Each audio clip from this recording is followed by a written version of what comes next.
आदाब नाजरीन, मैं रियाज मलिक आप सभी का इस्तकबाल करता हूं और लेकर हाजिर हूं हमारी खुसूसी पेशकश यंग आइकन। आज हमारे शो में एक ऐसा फ़नकार मौजूद है जिसने ना सिर्फ बॉलीवुड में अपनी पहचान बनाई बल्कि कश्मीरी सिनेमा, उर्दू थिएटर और हिंदी टेलीविज़न में भी अपनी अदाकारी का लोहा मनवाया।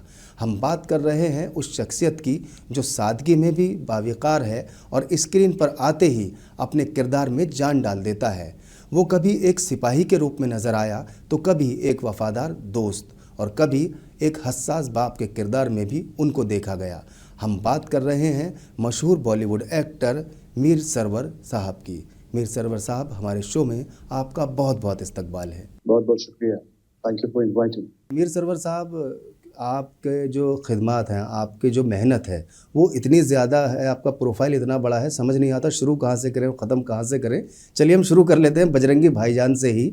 बजरंगी भाईजान एक ऐसी फ़िल्म है, शायद आपका टर्निंग पॉइंट है आपकी लाइफ का, कि जहाँ से आपको रातों रात मकबूलियत हासिल हुई। तो बजरंगी भाईजान जो फ़िल्म आपने अपना रोल वहाँ प्ले किया, वो छोटी बच्ची जो पाकिस्तान से हिंदुस्तान आ गई थी, उसके माँ बाप परेशान हो गए बच्ची बिछड़ने पे, इस रोल को आप किस तरह से देखते हैं कि इंडस्ट्री में इस तरह के रोल की कितनी गुंजाइश और समाज पे इसके क्या असरात पड़ते हैं? जी बिल्कुल सही फरमाया आपने। That was the turning point for my career. और एक्टिंग का सफर उससे पहले 15 साल शुरू हुआ था, लेकिन क्या होता है कि लाइक ओवरनाइट सक्सेस 15 साल के बाद मिली। उसमें 15 साल की मेहनत छुपी हुई थी जी। मैंने जो पहली फिल्म की थी वो कबीर सर के साथ ही, कबीर खान के साथ की थी, दैट वाज फैंटम, जो हमने 2013 से शुरू करके 15 में कंप्लीट हुई थी और 15 में ही हमारे बजरंगी भाईजान का भी काम शुरू हुआ था। But this was the film जो पहले रिलीज हुई और इस हिसाब से मेरा डेब्यू भी हुआ और I was among the primary cast. और इसने एक पहचान दी। जो मुन्नी का कैरेक्टर था वो कहीं ना कहीं इस फिल्म का हीरो वही था और उसके फादर का रोल करने का मौका मिला। और मुन्नी के अब्बा के नाम की एक पहचान बनी है जो आज भी कहीं पे मिलते हैं लोग तो उस फिल्म का जिक्र करते हैं। अभी 10 साल हुए इस फिल्म को और फिर से उस टॉपिक पे दोबारा से लोगों ने बात करना शुरू किया, which is always definitely be close to my heart, हमेशा दिल के करीब रहेगी। और of course उसने पहचान दी and I am thankful to almighty अल्हम्दुलिल्लाह for that first of all. उसके बाद कबीर सर और अनित रेहान और Mukesh Chhabra, like all the people behind all this films. जी। अच्छा, आपने वेब सीरीज़ में भी काम किया है, आप इंटरनेशनल फ़िल्मों पे भी आपने काम किया है। तो मैं इंटरनेशनल फ़िल्म्स के लिए पहले आपसे जानना चाहूँगा कौन कौन सी फ़िल्में हैं जहां आपने रोल प्ले किया? कोई बड़ा एक्टर इस तरह का है जिसका आप यहाँ ज़िक्र करना चाहेंगे? इंटरनेशनल फिल्म्स में 2 फिल्में थी एक्चुअली में। एक तो इनकम्प्लीट ही रही, which was an Australian film, Hollywood cast था उसमें जी। समारा फिल्म का नाम था, वो कंप्लीट नहीं हो पाई बट हमारा पोर्शन उसका कंप्लीट हुआ था। बट एक और फिल्म आई थी वैनगार्ड, जिसमें जैकी चैन वो इतने बड़े सुपरस्टार हैं, मार्शल आर्ट के आइकन हैं। और मैं बचपन से मार्शल आर्ट्स का बड़ा शौकीन रहा हूँ, नेशनल मेडलिस्ट रहा हूँ, मैंने नेशनल खेला है, ब्लैक बेल्ट हासिल किया है। उसके बाद ब्रूस ली और उसके बाद जैकी चैन जी। ये हमारे फेवरेट्स में हुआ करते थे। और जब मुझे ये सुनने को मौका मिला कि मैं जैकी चैन की फिल्म में काम कर रहा हूँ, आई कुड बिलीव इट। पहले तो यकीन करना ही मुश्किल हो गया। उसके बाद जब मैं एयरपोर्ट पहुंचा, I just saw his private jet था उनका वहाँ पे, तो वहाँ पर एक अलग सी फीलिंग आती है, यू आर इन ऑ जी। और जब उनसे मुलाकात हुई, उनकी वैनिटी में जाने का मौका मिला। एट दिस स्टेज इतने बड़े एक्टर, इतने बड़े स्टार होने के बावजूद भी वो एक जो एक्टर है यहाँ का, उसके साथ रिहर्सल कर रहे हैं और ग्राउंडेड, डाउन टू अर्थ। आज की तारीख में अगर हम देखें तो इतना बड़ा स्टार कभी किसी के साथ इंटरेक्ट नॉर्मली नहीं करता जी। और होटल में जब शाम को डिनर का वक्त आया तो सब एक ही लॉबी में बैठे हुए हैं और he goes to every table. और हांगकांग के एक पर्टिकुलर एक चीज थी जो सबको दे रहे थे, इसको टेस्ट करने के लिए, इसको ट्राई करने के लिए। वो समंदर से कोई सम लीव्स, वहाँ की कोई स्पेशलिटी होगी। और हम जैसे नॉर्मली रोटी और सब्जी वगैरह लेते हैं तो उसका भी कोई ऐसा ही तरीका था, विच वाज गुड। और मैंने उसको इस्तेमाल नहीं किया, आई केप्ट इट एज, यार जी ये चीज जैकी चैन ने दी है तो आई कीप इट। जब तक रहेगी। और उनका एक और तरीका था, जब भी लोग सेल्फी वगैरह खिंचाने के लिए जाते थे तो सैकड़ों की तादाद में लोग लाइन में खड़े रहते थे और वो सबके साथ फोटो खींचते। और जो खास अपनी टीम रहती थी तो उन्होंने कुछ चीजें गिफ्ट करी थी अपनी एक्शन टीम की तरफ से, जो हमने संभाल के रखी है ऐसे मोमेंट। आप नेशनल फिल्मों पर काम करते हैं, बॉलीवुड में काम करते हैं, इंटरनेशनल में भी आपने जैकी चैन के साथ काम किया। सब अलग अलग तजर्बे हैं, सब अलग अलग चैलेंजेस रहे होंगे। बॉलीवुड कोरोना के बाद से दोबारा फिर उठा, बीच में डाउन हो गया था बॉलीवुड, लोग नहीं पहुंच पा रहे थे फिल्में देखने के लिए। लेकिन इसी बीच ओटीटी का चलन भी अच्छा खासा बढ़ा और वेब सीरीज़ का चलन अब तो आप कह सकते हैं कि यही छाया हुआ है। क्या फ़र्क महसूस होता है और क्या लगता है कि आने वाले वक्तों में क्या बड़े पर्दे को इससे ओटीटी से, वेब सीरीज़ से कोई ख़तरा है या ये पैरेलल में ही चलेंगी? नहीं, खतरा तो बिल्कुल भी नहीं है, क्योंकि अल्टीमेटली फिल्म तो ओटीटी पे ही आती है। देयर आर सम कुछ जो स्पेसिफिक ओरिजिनल्स होती हैं या वेब सीरीज होती हैं वो पर्दे पे नहीं आएंगी जी। एक चीज, एक सबक जो इंडस्ट्री के लिए ये है कि अच्छा कंटेंट बनाना जरूरी है, तभी लोग सिनेमा हॉल में फिल्म देखने के लिए आएंगे जी। क्योंकि एक जो रन ऑन द मिल जो एक फॉर्मूला की फिल्में बनती हैं और थोड़ा एक्शन दिखाया, थोड़ा बाकी सारी चीजें जो मसाला होता है, एक फॉर्मूला चला तो चला, नहीं तो नहीं। जी जी। और पीपल एक्चुअली कहीं ना कहीं मेकर्स ने ऑडियंस को फॉर ग्रांटेड लिया है जी। और जिसका जवाब ऑडियंस फिल्में ना देख के दे रही है। लेकिन जो अच्छी फिल्में हैं ऑडियंस जा रही है, उन फिल्मों को सराह रही है, चाहे वो बड़ी फिल्में हो चाहे वो छोटी फिल्म। जी जी। और यहाँ पे क्वालिटी ऑफ राइटिंग इम्प्रूव होना बड़ा जरूरी है। जब क्वालिटी ऑफ राइटिंग इम्प्रूव होगी तो ऑटोमेटिकली आपको परफॉर्मर चाहिए होंगे। You will not only believe in कि भैया मुझे बड़ा सा स्टार चाहिए जी। और इसमें स्टार और परफॉर्मर में फर्क, किसी का नाम ज्यादा होता है लेकिन वो उतना अच्छा परफॉर्मर नहीं होता, किसी का नाम उतना ज्यादा नहीं होता लेकिन वो उससे 10 गुना बेहतर परफॉर्मर होता है। जी जी। तो वो रिस्क कुछ मेकर्स ने लिया है और कहीं ना कहीं वो it paid of also. Anurag Kashyap took a chance with अपना नवाजुद्दीन सिद्दीकी साहब जी जी। जो गैंग्स ऑफ वासेपुर बनी थी, तो ही टुक दैट रिस्क। वहां पे वो रिस्क लेने का मादा था उनमें और परफॉर्मर की बात जहां तक है तो ही परफॉर्म वेल। तो ऐसे ही काफी सारी एग्जांपल्स हमारे सामने हैं जिन्होंने बहुत छोटे छोटे किरदार किए हैं, आज की तारीख में वो लीड कैरेक्टर्स प्ले कर रहे हैं। पंकज त्रिपाठी जी हैं, नवाजुद्दीन सिद्दीकी, हमारे सामने एग्जांपल्स हैं। इनफैक्ट हिंदुस्तान के सबसे कहीं ना कहीं मैं कामयाब या बेहतरीन एक्टर्स में से इरफान खान साहब हैं, उनका नाम लेना चाहूंगा, जो हॉलीवुड तक अपना लोहा मनवाया उन्होंने जी। He has also started as very small roles, चाहे वो भारत एक खोज हो, वहां पर वो सिपाही बनकर खड़े हुआ करते थे। उसके बाद फिर कुछ सीरियल्स आते थे 90s, अर्ली 90s दूरदर्शन में जी जी। तो चंद्रकांता एक सीरियल था उनमें which was very popular those days। Irfan Khan साहब ने वहां पे भी शुरू किया। और देन जब आसिफ कपाड़िया की एक फिल्म आई थी उसमें उन्हें बाफ्ता का जो अवार्ड मिला, तो वहीं कहीं ना कहीं एक रिकग्निशन मिली दुनिया भर में कि he is different। और आज भी हम पुराने क्लिप्स देखते हैं तो we see कि लाइक कुछ तो अलग बन रहा है। क्या होता है कि हर इंसान कहीं ना कहीं कॉपी करने की कोशिश करता है, लेकिन जो ओरिजिनलिटी होती है वो देर सवेर सामने आती है और उसका फल इंसान कहीं ना कहीं उसका फल उठा लेता है उससे उसको ओरिजिनलिटी। क्योंकि हमें किसी को कॉपी करना बड़ा आसान होता है, किसी और की मेहनत पे हम एनकैश करना चाहते हैं। चाहे हॉलीवुड में मेथड अगर देखा जाए तो मार्लन ब्रांडो ने किया, हम तो अगर हिंदुस्तान की बात करें तो यहाँ दिलीप साहब, यूसुफ खान साहब उन्होंने शुरू किया जी। तो हर एक्टर में कहीं ना कहीं दिलीप कुमार साहब दिखते हैं जी जी। बड़े एक्टर्स की बात करें तो, और कहीं ना कहीं हॉलीवुड में देखें तो कहीं ना कहीं मार्लन ब्रांडो का इन्फ्लुएंस रहता है। सही बात। इन्फ्लुएंस होने में कोई खराबी नहीं है, बस कॉपी नहीं करना।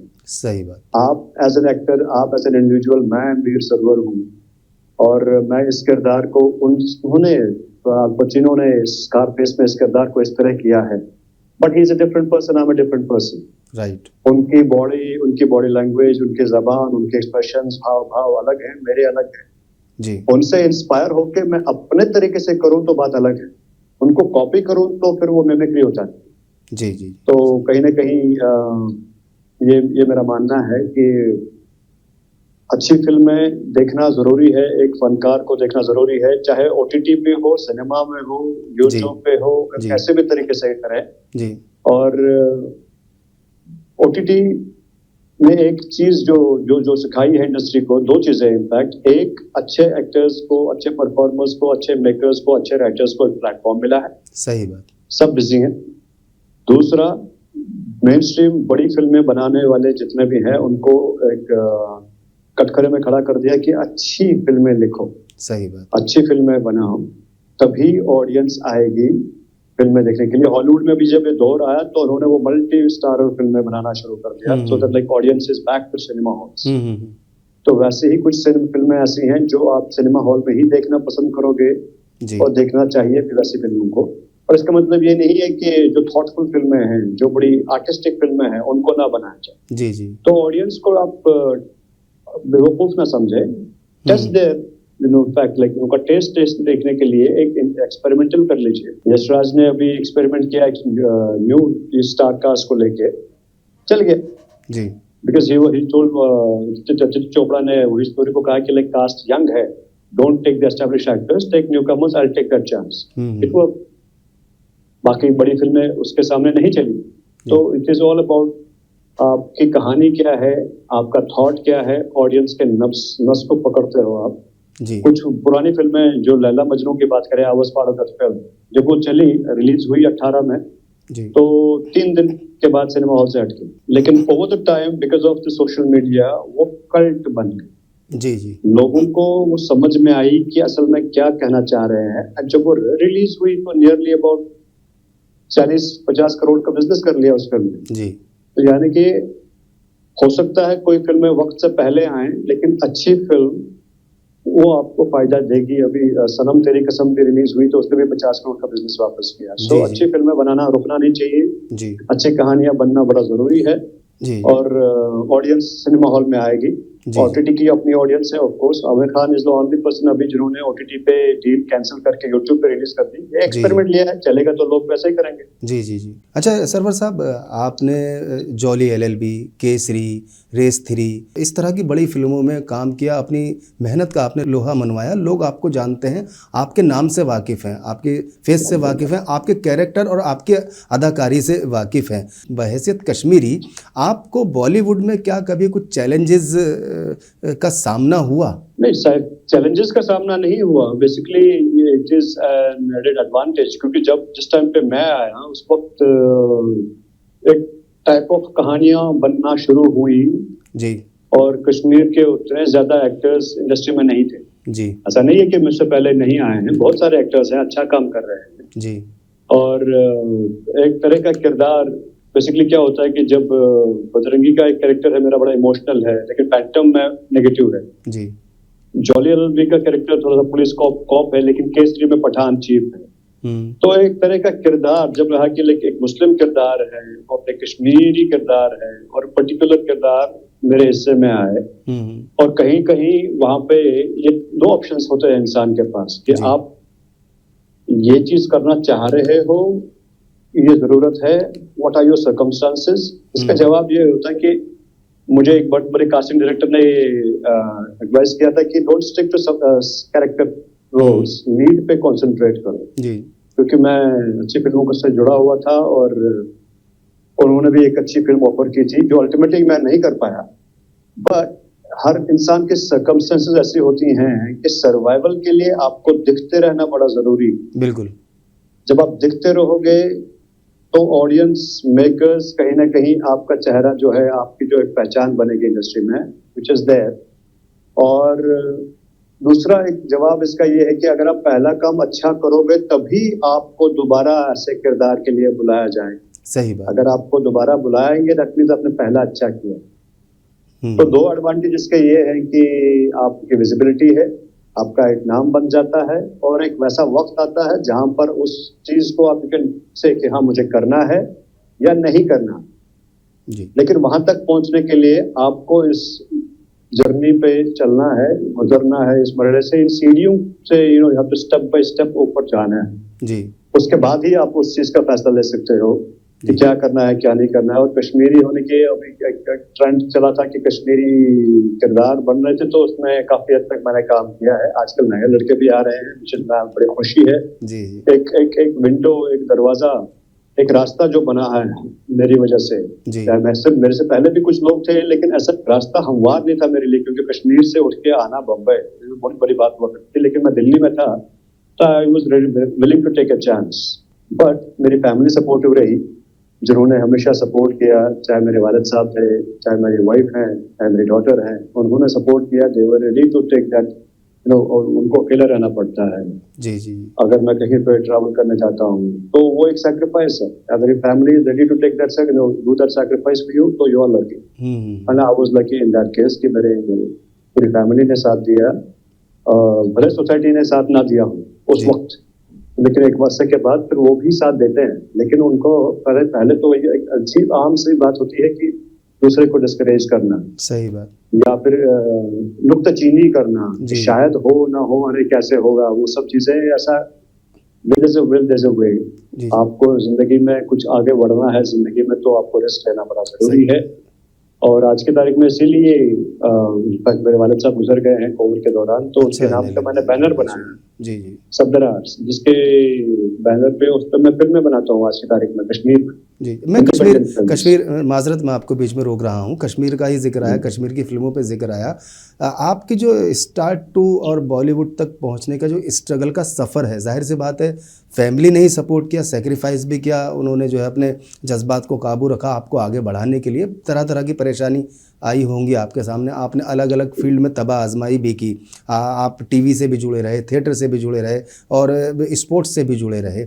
मेरा आपसे सवाल ये है कि जो कश्मीर फिल्म इंडस्ट्री है, कश्मीर को फिल्म की तरफ राग़िब करना, या व्यूवर्स जो हैं, हमारे जो व्यूवर्स हैं, उसको कश्मीर की तरफ से वापस राग़िब करना, क्योंकि पुराने वक्तों में चाहे राजेंद्र कपूर साहब की फिल्में हो या कोई भी फिल्म हो, कोई ना कोई एक सीन कश्मीर का ज़रूर उसमें हुआ करता था। तो हमें क्या ऐसा करने की ज़रूरत है कि हमारे जो व्यूवर्स हैं, जो हमारे इंडिया में जो या वर्ल्ड वाइड देखते हैं फिल्मों को, ख़ासकर कश्मीर इंडस्ट्री के लिए मैं ये सवाल है मेरा, कि वहाँ नया कलाकार कैसा है, क्या उनकी सोच है इस तरह की कि हमें बॉलीवुड तक आना है, या सिर्फ कश्मीर की जो इंडस्ट्री है वहीं तक महदूद रहना है? कहीं ना कहीं अगर देखा जाए तो कश्मीर की अपनी फिल्म इंडस्ट्री अभी तक मुकम्मल तौर से नहीं बन पाई है। जी जी जी जी। जबकि उसकी हिस्ट्री बहुत पुरानी है। 1927 में पहले एक साइलेंट फिल्म भी बनी थी वहां पे जी।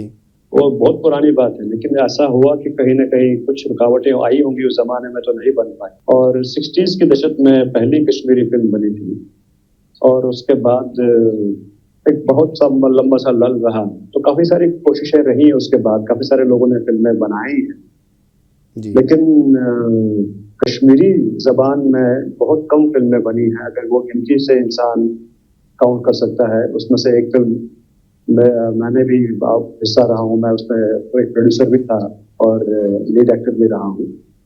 और हाल ही में उस फिल्म का नाम कश्मीर डेली था, that's available on YouTube in Kashmiri as well as Hindi. और हाल ही में एक फिल्म बनी है जिसका नाम सॉन्ग्स ऑफ पैराडाइज है, जो अमेज़न प्राइम पे रिलीज हुई है, उसका हिस्सा भी मैं हूँ। और उसमें एक अच्छे तरीके से कश्मीर को प्रेजेंट किया गया है, एक लेजेंडरी सिंगर की कहानी inspired by the life of Raj Begum, और बहुत अच्छी तरह एक्सेप्टेंस मिल रही है उस फिल्म को। आज का दौर ऐसा है कि आपको जबान समझने की जरूरत नहीं है, सबटाइटल से हम दुनिया की काफी चीजें देखते हैं, चाहे हम कोरियन देखें, स्पेनिश देखें, या टर्किश हम कितना देखे थे और वगैरह कोविड के टाइम पे। जी जी। लेकिन हम सबटाइटल्स देखते हैं, तो और सबटाइटल से भी मैं मलयालम मूवीज देखना पसंद करता हूँ जब उसकी हिंदी डब नहीं होती, तो I always watch those films और सबटाइटल्स देख के पढ़ता हूँ, पढ़ के देखता हूँ जी। और जबान समझना जरूरी नहीं है अगर आप आर्ट बनाते हो, इसलिए कश्मीरी जबान में फिल्म बनना पॉसिबल है, मुमकिन है जी। और वहाँ के काफी सारे एक्टर्स और मेकर्स, राइटर्स, डायरेक्टर्स इंडस्ट्री में हैं, बॉलीवुड में हैं, बाहर भी काम कर रहे हैं। और एक ऐसा ही ऐसा जरूरत सिर्फ इस चीज की होती है कि सब जुड़ जाएं और सेम प्लेटफॉर्म पे आए, क्योंकि हर एक भी मार्केट नहीं है उन फिल्म्स का। तो सबका ये सवाल होता है कि बनने के बाद बेचेंगे क्या जी। There are not people like who are willing to put in money और प्रोड्यूस करें, स्पॉन्सर करें, फाइनेंस दें उस चीज का। इसलिए हमें अपने ही हार्ड अर्न मनी से पैसा लगा के थोड़ा थोड़ा कर करके कोशिश करना पड़ रहा है फिल्में बनाने के लिए जी।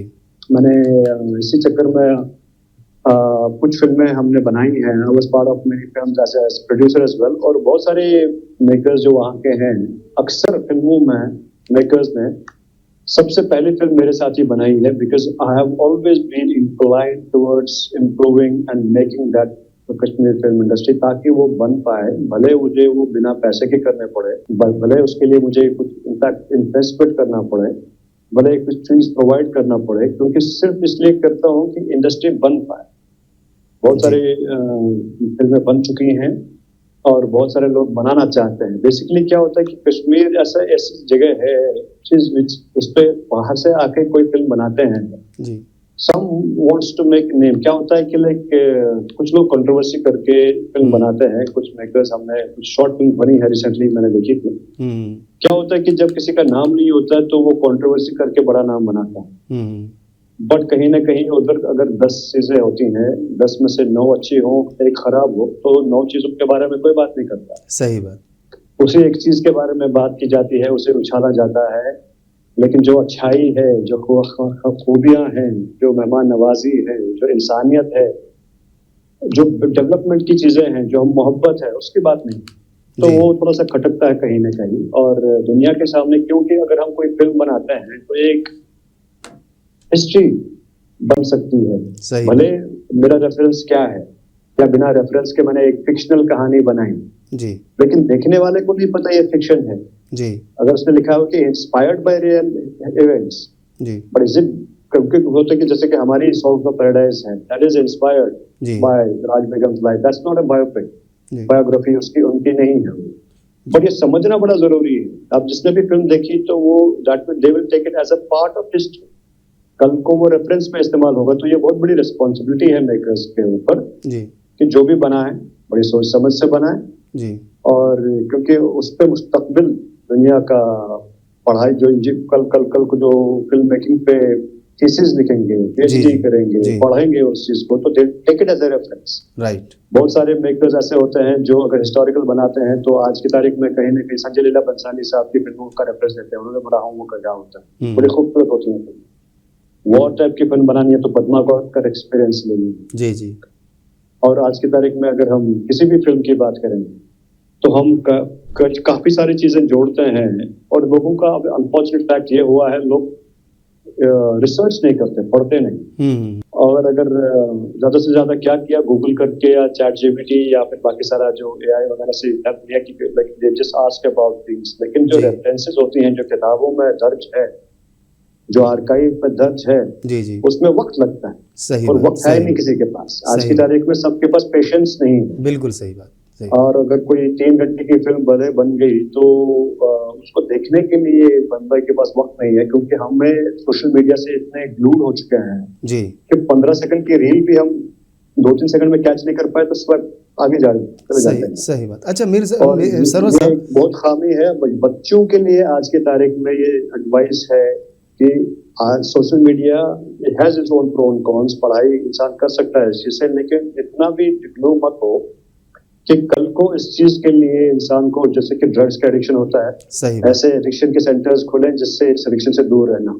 जी जी, दूर करने के लिए। तो अपने वक्त को सही तरीके से इस्तेमाल करना स्पेशली बच्चों के लिए जी जी बहुत जरूरी है, क्योंकि अभी उनकी जिंदगी आगे बढ़नी है। और उसका उनका दिमाग और जिस्म अगर इसी चीज से लगा रहे तो वो कहीं ना कहीं प्रोडक्टिव नहीं रहेगा। सर्वर साहब, आपसे मैं चलते चलते आखिर में आपके जो अपकमिंग प्रोजेक्ट्स हैं मुख्तसर जानना चाहूँगा कि आने वाले वक्त में जो नाजरीन हैं आपको पर्दे पे और किस तरह से देख सकते हैं। हमने हाल फिलहाल में रिसेंटली बहुत सारी फिल्में बनाई है और मेरा फोकस अभी ज्यादा ऐसी फिल्मों पर है जिसपे मेन लीड हो, भले वो छोटी फिल्म हो जी। पर पॉइंट यही होता है कि पोस्टर पे आप दिख रहे हो जी, you are one of the protagonist और एंटागनिस्ट इन द फिल्म। काफी बड़ी फिल्में ऐसी भी हैं जिनमें, जैसे कि नॉर्मल एक बॉलीवुड की फिल्में आ रही हैं, उसमें आप कुछ सीन्स हैं, कुछ एक कैरेक्टर है आपका, वो वैसे काफी फिल्में हैं।